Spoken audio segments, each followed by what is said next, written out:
새 정부는 이 안을 부처별로 실천 가능하게 다듬고 확정하는 절차를 거쳐 국민과의 약속을 책임 있게 실천할 것입니다. 내년 말 대통령 주재 국정과제 보고회를 열어 꼼꼼하게 점검하고 국민께 보고드리겠습니다. 국가 비전은 국민의 나라, 정의로운 대한민국으로 정했고요. 이를 위해서 5대 국정 목표, 20대 국정 전략, 그리고 100대 국정 과제를 설정했습니다. 이런 국정 과제는 대선 공약 가운데 중복된 것을 정리하고 또 실현 가능한 것들을 선정한 겁니다. 그러니까 전혀 새로운 내용이 나온 건 아니죠. 다만 언제까지 목표를 완수하겠다, 구체적인 이행 시기를 못 박은 것들이 눈에 띄었습니다. 관심이 쏠리는 권력기관 개편과 관련해서 올해 안에요, 고위공직자 비리 수사처를 설치하고 수사권 조정안을 마련하기로 했습니다. 올해 안입니다. 수사권 조정안은 당장 내년부터 시행에 들어갑니다.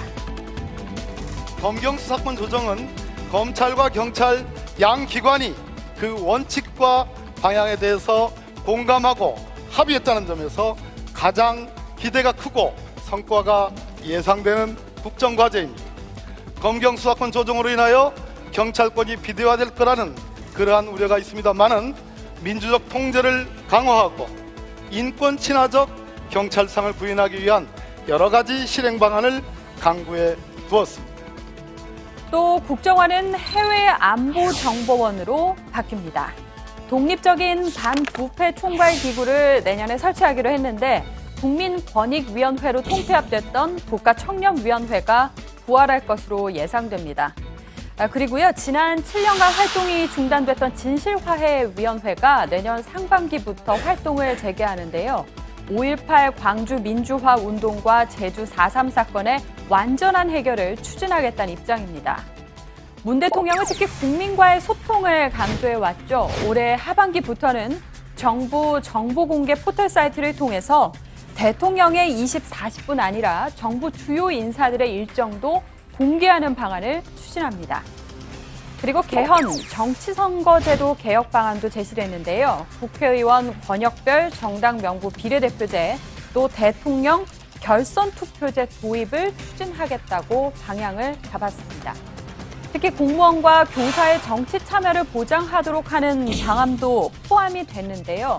굉장히 논쟁적인 사안일 수 있습니다만 세부적인 추진 방안은 따로 적혀있지 않았습니다.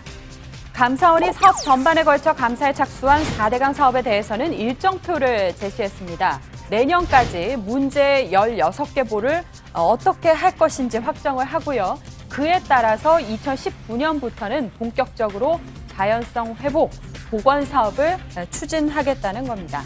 이 밖에도 월 10만 원의 아동수당은 내년부터, 그리고 3개월간 30만 원이 지급되는 청년구직 촉진수당은 올해부터 시행하겠다는 계획입니다. 이 밖에도 2021년까지 기초연금을 30만 원까지 인상하는 방안도 당초 약속대로 포함됐습니다. 그런데 아시겠지만 이런 계획에는 예산 지원이 필수적이죠. 정부는 내일과 모레 이틀 동안 국정 운영 계획을 뒷받침할 새 정부 5년의 국가 재정 전략을 논의할 예정입니다. 이제 곧 새 정부 국정 운영의 을개를 완성하고 속도감 있게 실천해 가겠습니다. 네, 물론 아쉬운 점도 다소 있습니다. 앞서 인사청문회 과정에서 인사배제 5대 원칙 후퇴 논란이 일었습니다. 당시 국정기획자문위가 소방수로 나서서요, 인사원칙을 현실에 맞게 정리해서 발표하겠다 약속을 분명히 했었는데요. 잠깐 당시 장면 보시죠. 기획분과위원회에다 태스크포스를 구성해서 여야의 많은 경험이 있는 정치권 또 원로들, 언론계, 학계, 법조계, 시민사회를 비롯한 사회 각계의 의견을 경청하고 충실히 반영해서 최적의 안을 한번 만들어보자 하는 것이고요. 네, 그런데 오늘 배포된 국정운영 5개년 계획 자료집에는요, 2017년부터 인사추천의 투명성 제고, 고위공직자 검증 기준 구체화, 이렇게 아주 간단하게 원론적인 입장만 담는 데 그쳤습니다.